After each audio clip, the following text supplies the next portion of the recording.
வணக்கம். உலக தமிழ் அறிவாளிகளே, நலமுடன் பல்லாண்டு வாழ்வோம்.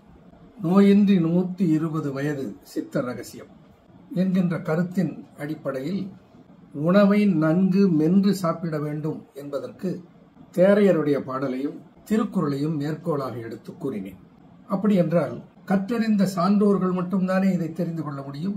சாதாரண மக்களுக்கு இது எப்படி தெரியும் என்று ஒரு கேள்வி எழலாம். சித்தர்கள் வசதி படைத்தவன், வசதி இல்லாதவன், ஏழை பணக்காரன், கற்றவன் கல்லாதவன் என்ற பாகுபாடு இல்லாமல் எல்லோரும் நலமுடனும் நீண்ட ஆயுளுடனும் வாழ வேண்டும் என்ற சிந்தனை உடையவர்கள். அதற்கு சான்றுதான் இன்றைக்கும் வழங்கப்படுகிற ஒரு பழமொழி. நொறுங்க தின்றால் 100 வயது. எல்லாருக்கும் தெரியும். இதை படிக்காதவன் படித்தவன் எல்லாருக்கும் தெரிந்திருக்கிற ஒரு பழமொழி. நொறுங்க தின்றால் 100 வயது. இப்ப நீங்க கேட்கலாம், நொறுங்க தின்றால் 100 வயது என்றீங்களே, நொறுங்க சாப்பிட்டா போருமா? 100 வயசு இருந்துள்ளாமா? எதை சாப்பிடுறதுன்னு இல்லையா? இந்த உணவை எப்ப சாப்பிடுறதுன்னு இல்லையா? உணவை நொறுங்க தின்றாலே எல்லாம் சரியா போயிடுமா என்று கேட்கலாம். சித்தர்கள் 120 ஆண்டுகள் வாழ்வதற்கு 100க்கும் மேற்பட்ட பின்பற்ற வேண்டிய வழிமுறைகளை சொல்லி இருக்கிறார்கள். அவைகளை பற்றியெல்லாம் நாம் ஒவ்வொன்றாக பார்க்க இருக்கிறோம். முதற்படியிலே கால வைத்துக் கொண்டு இன்னும் மாடி வரவில்லையே என்று சொல்லுவது எப்படி இருக்குமோ அப்படித்தான் இந்த ஒன்றை நொறுங்க உண்ணுதல், நன்றாக மென்று கூழாக்கி சாப்பிடுதல் என்கின்ற இந்த ஒரு நிலை என்பது முதற்படி. இன்னும் நிறைய செய்திகளை நாம் பார்க்க இருக்கிறோம். நாம் உணவை மென்று நன்கு கூழாக்கி உண்ண வேண்டும். இதை மனதிலே பதித்துக் கொள்ளுங்கள். எல்லாருக்கும் தெரியும். ஆனா இந்த காணொலியை கண்டதற்கு ஒரு அடையாளமாக உங்கள் மனதுக்குள்ளே நான் சொன்னதை போல ஒரு சங்கல்பம் செய்து கொள்ளுங்கள்.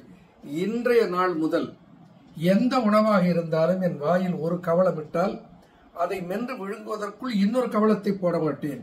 இந்த ரோலிங் பெல்ட் மாதிரி சிலர் சாப்பாட்டை போட்டுக்கிட்டே இருப்பான் கண்டினியூஸா வாயில. அது பாதி மென்றது, பாதி மெல்லாதது, பாதி அரைப்பட்டது, பாதி அரைப்படாதது, கொஞ்சம் கூடானது என்று கலவையாக உள்ளே போய்கொண்டே இருக்கும். அந்த நிலை வரக்கூடாது. ஒரு முறை உணவை ஒரு கவளம் வாயில் இட்டால் அதை நன்றாக மென்றுதான் உண்ண வேண்டும். அப்படி உண்ணுவேன் என்று இதை பார்த்ததற்கு அடையாளமாக நான் எடுத்துக்கொள்ளுகிற முயற்சிக்கு நீங்கள் துணை நிற்கிறீர்கள் என்பதற்கு சான்றாக இன்றிலிருந்து, இந்த நொடியிலிருந்து இதை உண்ணுகிற போது நினைவில் வைத்துக் கொள்ளுங்கள். 50 முறை மென்று பிறகுதான் அதை விழுங்குவேன். நன்றாக என் வாயிலிட்ட உணவு கூழான பிறகுதான் அதை விழுங்குவேன் என்று இன்றைக்கு நீங்கள் ஒரு உறுதி பூண்டு விடுங்கள். சித்தர்கள் வழியில் வாழ விரும்புகிறவர்கள் இதை பின்பற்ற வேண்டும் என்பதற்காகத்தான் இதை நான் கூறிக்கொண்டிருக்கிறேன். சித்தர் நெறியில் 120 ஆண்டு வாழ வேண்டும், எல்லா தமிழ் கூறும் நல்லுலகமும் நலமுடன் வாழ வேண்டும். அதற்காகத்தான் இதை நான் பேசிக் கொண்டிருக்கிறேன். நாம் மாறாக வழக்கத்தில் என்ன செய்கிறோம்? குழந்தைகளுக்கு தவறாக ஒரு பழக்கத்தை உருவாக்கி விடுகிறோம். பள்ளிக்கூடத்திற்கு அவசரமாக பிள்ளைகளை அனுப்புகிற போது வேன் வந்து விட்டது, இந்தா இதை சாப்பிடு சாப்பிடு என்று வாய்க்குள் கவளமாக துருத்து அதை மெல்லுவதற்கு முன்னே விழுங்கு என்று நாமே அவர்களை வலுக்கட்டாயப்படுத்தி உணவை மென்று சாப்பிடுவதற்கு பழக்குவதற்கு பதிலாக உணவை மெல்லாமல் வேகமாக விழுங்குவதற்கு பழக்கி விடுகிறோம். ஒன்றை கவனத்தில் வைத்துக் கொள்ளுங்கள் தாய்மார்களே, பிள்ளைகளுக்கு நீங்கள் நல்லதை சொல்லித்தராமல் விட்டுவிட்டாலும் பரவாயில்லை, கெட்ட வழியில் அவர்களுக்கு வழிகாட்டியாக இருந்து விடாதீர்கள். உணவை பிள்ளைகள் நன்றாக மென்று சாப்பிட வேண்டும்.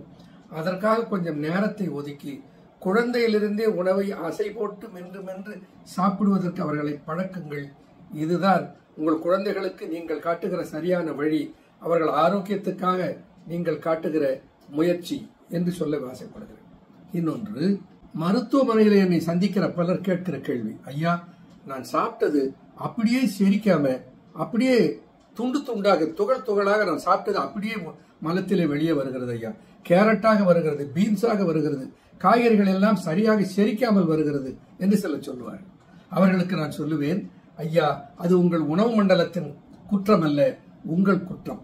வாய் எதற்காக இருக்கிறது? உணவை நன்றாக மென்று சாப்பிடுவதற்காக. நீங்கள் உணவை வாயிலிட்டு நன்றாக மென்று விட்டால் அப்படி அந்த உணவு துகளாக துண்டாக அப்படியே வருமா? இதை புரிந்து கொள்ளுங்கள். அவசரமாக விழுங்குவதையும் மெல்லாமல் உணவை இப்படியும் அப்படியும் வாய்க்குள் தள்ளி உள்ளே விழுங்குவதையும் முதலில் மாற்றிக் கொள்ளுங்கள் என்று சொல்லுவேன். அடுத்து ஒரு 2-3 வாரத்துக்குள்ளாக வந்து அவர்கள் சொல்லுவார்கள், ஐயா இப்பொழுதெல்லாம் எனக்கு நன்றாக செரிமானமாகிறது, அப்படி துகளாக வருவதில்லை. அப்படி என்றால் என்ன பொருள்?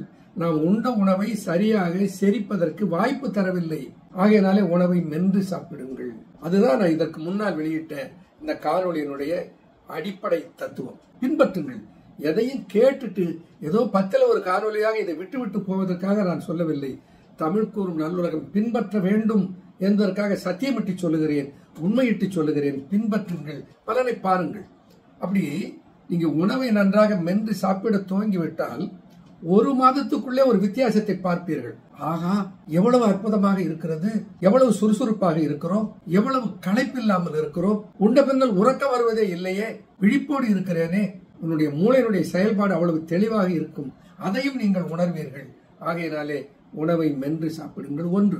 அடுத்ததாக இந்த காணொளியில் நாம் சொல்ல இருக்கிற செய்தி, எத்தனை நேரம் சாப்பிட வேண்டும், எத்தனை வேளை சாப்பிட வேண்டும், எப்போது சாப்பிட வேண்டும், இது மிக முக்கியம். உணவு தானே நம்ம உடம்பு. இந்த உணவை சரியாக உள்ளே செலுத்துகிற முறையை முழுமையாக நாம் தெரிந்து கொள்ள வேண்டும். ஆகையினாலே முக்கியத்துவம் கொடுத்து முதலில் இந்த கருத்தை சொல்லுகிறேன். எத்தனை வேளை சாப்பிட வேண்டும்?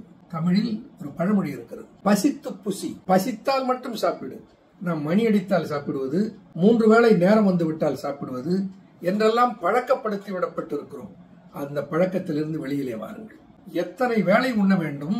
உணவை உண்ணுவதற்கு பசி எடுத்தால் சாப்பிடுங்கள் என்பது பொதுவான ஒரு பழமொழி. பசி இல்லைன்னா சாப்பிடாதீங்க. ஒரு வேளை சாப்பிடாம இருந்தா ஒன்றும் தேய்ந்து விட போவதில்லை. ஆனால் ஒருவேளை உண்ணாமல் இருப்பதனால் நீங்கள் உங்கள் உணவு பாதைக்கு கொடுக்கிற ஓய்வு உங்களுடைய ஆயுளை வளர்ப்பதற்கு துணையாக இருக்கும்.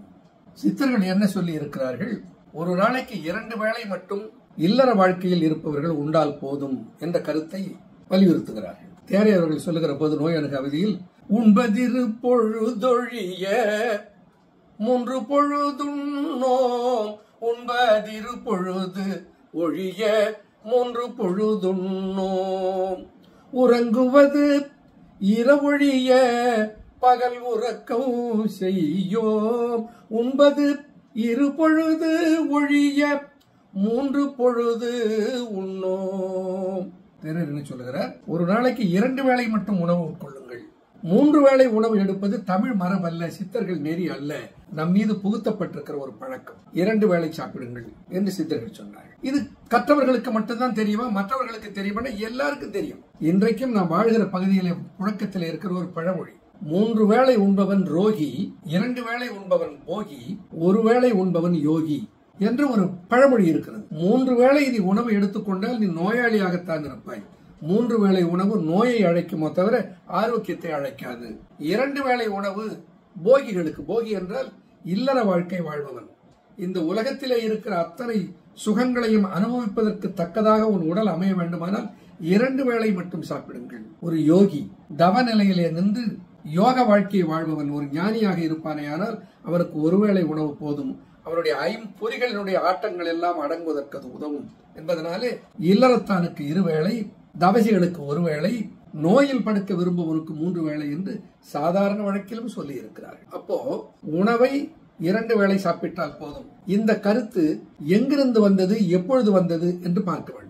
இன்றைக்கு 2018ஆம் ஆண்டு நோபல் பிரைஸ் ஜப்பான் தேசத்தைச் சேர்ந்த டசுகு ஹோஞ்சோ என்ற ஒரு விஞ்ஞானிக்கு அளிக்கப்பட்டிருக்கு. எதற்காக அவருக்கு நோபல் பரிசு வழங்கப்பட்டிருக்கிறது என்றால், இந்த உடல் எதிர்ப்பாற்றலை இழப்பதற்கு காரணமாக இருக்கிற புரோட்டீன் உடலில் அகற்றப்படுவதற்குரிய வழிமுறைகளை அவருடைய ஆராய்ச்சியிலே அவர் கண்டுபிடித்தார். இந்த உடலில் நோய் எதிர்ப்பாற்றல் எப்பொழுது வளரும் என்பதை சுருக்கமாக எல்லோரும் புரிந்து கொள்கிற வகையில் சொல்ல போனால், 2 வேளையாக உணவை குறைத்து விட்டால் நோய் எதிர்ப்பாற்றல் உடலில் வளரும் என்ற கருத்தை அவர் உள்ளடக்கி அவ்வளவு பெரிய கண்டுபிடிப்பை வெளியிடுகிறார். அதிலே இருந்து இன்றைக்கெல்லாம் நம்முடைய யூடியூபை பார்த்தோம்னாலும் சரி, பொது தடத்தில் இருக்கிற செய்திகளை பார்த்தாலும் சரி, நமக்கு கிடைக்கிற செய்தி என்னவென்றால், 2 வேளை சாப்பிடுவதனாலே பல நோய்கள் கட்டுப்படும், உடல் பருமன் குறையும், நீரிழிவு போன்ற குருதி அழல் அல்லது பிளட் பிரஷர் போன்ற நோய்கள் கட்டுப்பாட்டில் வரும், அல்லது அவைகளுக்காக நாம் எடுத்துக்கொள்கிற மருந்தினுடைய அளவாவது கட்டாயம் குறையும் என்றெல்லாம் 2 வேளை சாப்பிடுவதை இன்டர்மிட்டன்ட் ஃபாஸ்டிங் என்ற ஒரு வாக்கியத்தினாலே குறிப்பிடுகிறார்கள். இன்டர்மிட்டன்ட் ஃபாஸ்டிங் என்பது என்ன? பல வகைகளிலே அதை பிரிக்கிறார்கள். அதில் பிரதானமான ஒரு வகை 8 மணி நேரத்திற்கும் 16 மணி நேரத்திற்கும் இடைவெளி விட்டு உணவை உட்கொள்ளுதல். உதாரணமாக, காலையிலே 11 மணிக்கு நீ காலை உணவு எடுத்துக்கொள்ளுகிறாய் என்றால், அத்துடன் இரவு 8 மணிக்கு உணவை எடுத்துக்கொள்ள வேண்டும். இடையிலே 8 மணி நேரம் இடைவெளி வந்துவிட்டது. இரவு 8 மணிக்கு உணவை எடுத்துக்கொண்டால் அடுத்த நாள் 11 மணிக்கு தான் உணவை எடுக்க வேண்டும். இதற்கு இடைப்பட்ட நேரத்தில் தண்ணீர் பருகிக் கொள்ளலாம், ஆனால் திரவமாகவோ திடமாகவோ உணவுப் பொருட்களை எடுத்துக்கொள்ளக்கூடாது. இதை இன்டர்மிட்டன்ட் ஃபாஸ்டிங். அப்படி என்றால் 2 வேளை சாப்பிடுதல். இந்த 2 வேளை சாப்பிடுவது நோய் எதிர்ப்பாற்றலை உடலில் வளர்க்கிறது என்பதை கண்டுபிடித்ததற்காக இன்றைக்கு 2018 ஒரு ஜப்பான் நாட்டைச் சேர்ந்த டசுக்கு ஹாங்கோவுக்கு நோபல் பிரைஸ் தரப்பட்டிருக்கிறது.